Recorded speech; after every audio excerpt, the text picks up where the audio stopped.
Hey guys, in this tutorial I'm going to show you how you can check in on Screwfix app.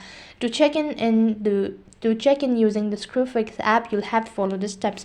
First of all, you'll have to download the app. So go to your Play Store and then on the search box type in Screwfix app. This particular application is not available in my region, so I'm using a web browser.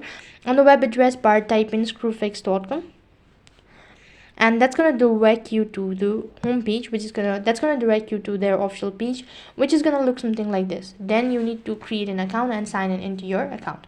After that, you need to navigate through the app to find the check-in feature.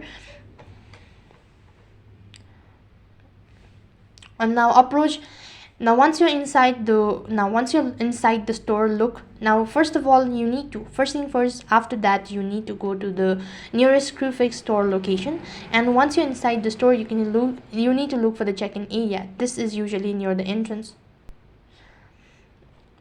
So once you've done that, you need to use the check-in system. After that, you need to provide the order details, which might be your information or the service type and all sort of information.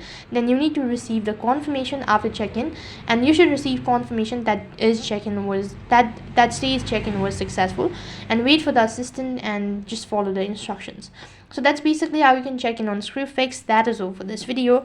I hope the video was helpful. Make sure to like, share and subscribe to our channel. Thank you for watching. See you in the next video.